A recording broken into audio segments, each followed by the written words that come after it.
Hello guys, Termex here, and welcome back to another New World video. In today's video, I want to go over all the different gems that you guys should be using as a Dexterity player. Now, I've been doing a lot of Dexterity-centered content on my channel, and that's just really the way I like to play the game. So, in all honesty, that's basically what I want to do. So, yeah. So, hopefully, this guide could help you guys determine what you really want inside of your Dexterity weapons when it comes to gemming them. And by Dexterity weapons, I, of course, mean your bow, your musket, your rapier, and your spear. So, the first thing, let's go into them in general. I'm going to go to the best of the best, so you could just see what they're like at endgame. Now, the first gem we're going to go over is the Sapphire. Now, the Sapphire, when it's on your weapon, you get 50% of your damage converted to arcane damage. This scales based on your weapon's highest stat or your intelligence level, but if you're running dexterity, it's going to be on your weapon's base damage. This is a interesting element, as not a lot of people I see use sapphires, and arcane damage is only such a niche thing to bring to certain content. And from a PvP standpoint, just due to the fact that arcane damage doesn't give any enemy a significant weakness in any way, but it's overall a decent gem. If I were to rate it, it's like 2 stars out of 5 stars. It's not great, it's not terrible. You're probably getting more out of it slotting it into your armor if you really wanted to. Over into the Moonstone. Now, this is going to be a very popular one amongst musket users. This basically reads, you gain 24% damage when the player is below 30% health. Now, a lot of people don't understand this. They're like, oh, so if the enemy's below 30% health, I get the damage. Or is it when I'm below 30% health? And if you go over to your Emerald here, you can see Emerald gives 20% damage against targets with less than 20% health. Moonstone only reads, you do more damage when you're below 30% health. And honestly, as a dexterity player, this isn't terrible to put on something like your bow, maybe if you wanted to, but you're basically relying on the fact that you're losing the fight in order to gain this 24% damage benefit. At least in my eyes, I don't see this worth it, because you're already counting on the fact that you're going to be losing a fight in order to get the kill. I'd much rather slot something in that lets you get the kill and you don't have to worry about losing the fight in the first place, but that's just me. If I were to rate this gem on a dexterity player standpoint, I'll give it probably a 1 star out of 5. Over to the Ruby. Ruby basically turns 50% of your damage into fire. Any damage conversion gem will scale off of your weapon stat or intelligence. I just want to let that be known so I don't have to say that every time I go over one of these gems. Fire damage is actually nice. It causes damage over time that is not too terrible. I mean, in 1v1, it's going to be very helpful.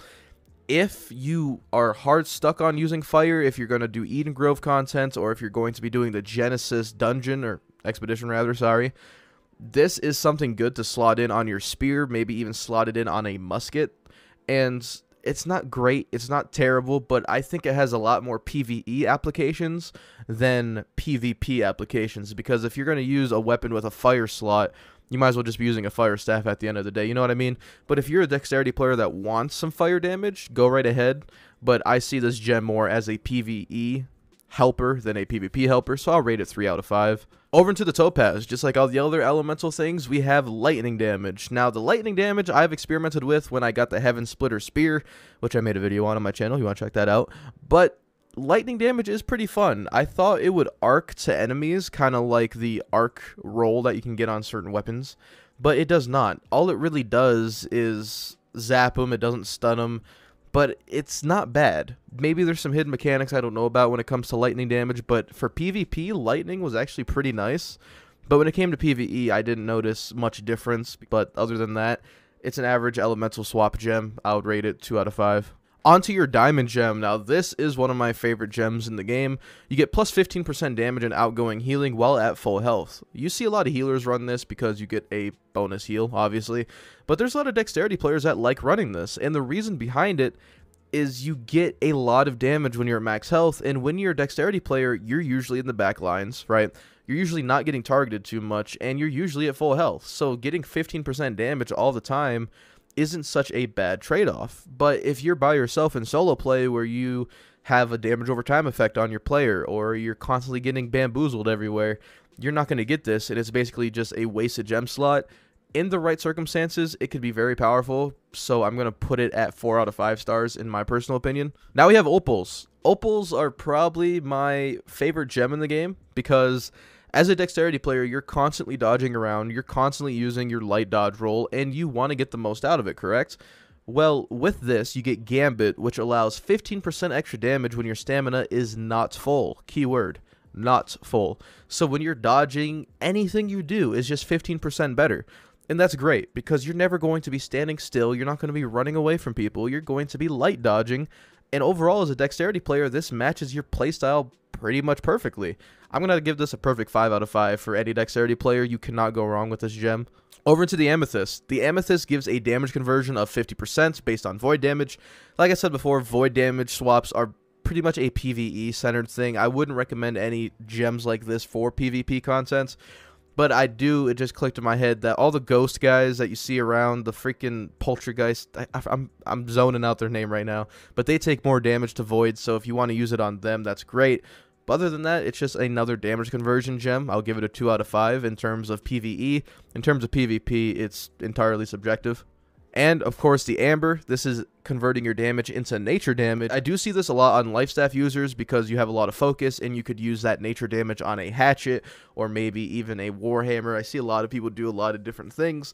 But when it comes to a dexterity player standpoint, you're not using focus most of the time. So, in all honesty, I wouldn't use this whatsoever unless you are maybe a dexterity healer, which I've never really seen. But if it matches your playstyle, then this is probably the perfect gem for you. Other than that, I have to give it a 1 out of 5. Not really too beneficial for the majority of dexterity players. Now we have the Aquamarine. The Aquamarine just transforms 50% of your damage into ice damage. Not too bad, not terrible. Once again, ice damage is nice, as sometimes it can proc a slow effect that lasts a few seconds, which isn't pinnacle of useful, but I guess when it has its PvP applications, when it actually decides to work, then it's not too bad. So overall, I'll give it a 2 out of 5 for that single utility. But other than that, once again, these elemental gems are completely subjective. Now we have an Onyx. The Onyx is a interesting one. You may know this as the physical ward is pretty much bugged right now, to where when you slot this in onto any armor piece, that 2.5% physical damage absorption is all damage. You're basically always going to be taking almost 3% less damage per slot that this is in your armor, and it's an ongoing bug in this game. But back on topic, we do have Brash on this, which gives us plus 30% damage against targets with full health. This is a great opener when it comes to using a musket or maybe even using a penetrating shot on a bow and arrow. But for the musket, I would use this with maybe the fire shot with a musket, maybe so you can get the bonus damage off of it. But other than that, I wouldn't recommend this for melee, as in rapiers or spears, because after your first hit, they're not going to be at full health. But this is a good opener gem if you want to start off a 1v1 strong, get another 30% damage on a guy, and whittle him down. Not too bad. If you're going to use this, run it on a bow or a musket, and just for the fact that it's a great opener, I'll give it a 3 out of 5. Onto the Emerald. The Emerald is pretty nice, as it has Opportunist, which gives you plus 20% damage against targets with less than 30% health. This is a great closer. Like we said before, the Onyx is an opener gem. This is a great closer gem. When the fight's getting close, he's getting low, he's probably popping some health pots, he's popping some food for passive regen. You're going to get 20% extra damage when he's below 30% health, which is a big boost and could make a difference in a fight at the end of the day. In my opinion, for a dexterity player, there's a lot of close fights, but right now it's kind of hard for us to do a bunch of damage because of the tank meta, but this helps out quite a bit. In my personal opinion, I give this a 5 out of 5 for any dexterity player. This will be a kind of like a ballpark thing. When you're fighting against your enemy, they're going to notice that you're doing a crap ton more damage as they start to die, and there's nothing they can do about it. You can't turn this off. You can't really counter it unless you have health potions or a life staff. Overall, great gem. Coming up next, we have the Malachite, which gives us the Cruel effect, which gives us 12% damage against targets with an active crowd control, which is slow, stun, and root. The spear and the rapier are both capable of this, and so is the bow and arrow. And I do believe that the bear trap with the musket does count as a root effect. I could be wrong. But all of this does give us bonus damage, which is nice. But in my personal opinion, it's kind of situational. I mean, if you're running a bow that's specific to slowing, stunning, and rooting and making the enemy as immobile as possible, this is a great gem for you. And I know a lot of people love to run musket bear trap or maybe bow and arrow splinter shot to make everybody walk super slow. And for that, I will give this a 4 out of 5 overall for a dexterity player, because you can make very strong builds with this and do a crap ton of damage, but it's not for everybody. Not everybody wants to run this type of build. A lot of people just want to kill whatever they're shooting at and ignore all the rooting and stuff. So overall, great gem if you want to use it for its purpose. but it's not going to be beneficial if you're not running these said abilities. Up next, we do have our Jasper. Now, you do see Jaspers quite often with a lot of tank builds because it gives you Retaliate, and Retaliate gives you a 15% damage buff after receiving 3 hits, which is nice, but in my opinion, when you're running light armor in a dexterity standpoint, and you don't have a lot of con, maybe you're below 10k health, or maybe you're sitting at the 6 to 8k health range, 3 hits is going to get you down to half health, and maybe even not that. Maybe you'll be almost dead in 3 hits because of how bad light armor is right now. I hope they fix it one day. That's a topic for another video, but I don't see a sense in using this when you could easily use a different gem that gives you a unconditional passive benefit where you don't have to require taking damage for it to work. In my opinion, I give this a 1 out of 5 stars for a dexterity player. This doesn't have the playstyle a dexterity player needs. This is perfect on a tank. 3 hits on a tank is like tickling him with a feather, so by the time you finish that up, he's going to have his 15% more damage in no time, and it'll be a lot more beneficial for him than a dexterity player. And to close it out, we have a Carnelian. Now, the Carnelian is, once again, a tank's best friend. It gives us the taunting effect, which increases our threat by 300%, and it could be used both ways. You could put this on your armor for a calming effect, which gives you less threat, which I would recommend for dexterity players, but threat is a weird mechanic right now because I've ran all calming gems and still got targeted past my tank, so I don't know what the threat situation is in this game right now. Probably another bug. If you are running a heavy dexterity build with maybe Vault Kick, maybe Sweep, maybe the tornado move, I forgot the name of it, Cyclone, I believe, or Whirlwind, one or the other. If you're running a build that's heavy armor, stun locking with a spear, you're not really trying to play range, you're just trying to use dexterity weapons in a tanking standpoint, this is a great gem to do so, because you are going to be targeted and you're going to force your AoE debuffs onto the enemies. But you got to be careful with this, because a lot of tanks aren't going to like that you're pulling aggro for no reason if you're not built to be a tank. So don't run this as a light and medium armor, getting all the enemies on you and getting yourself killed. You know what I mean?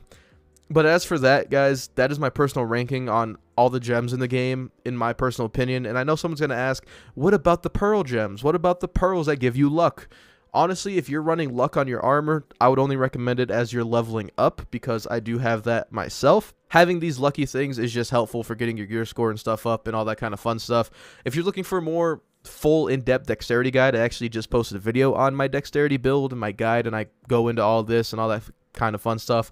If you're interested in any more dexterity content in New World, check out my channel, as it will probably have a lot of information that will help you guys out. But if you did enjoy this video, it'd mean a lot if you guys left a like on it, as it helps me out a lot and spreads my videos out more to the New World community. Make sure you guys subscribe so you never miss out on another video from me. But you guys have a terrific day, and I will see you guys later.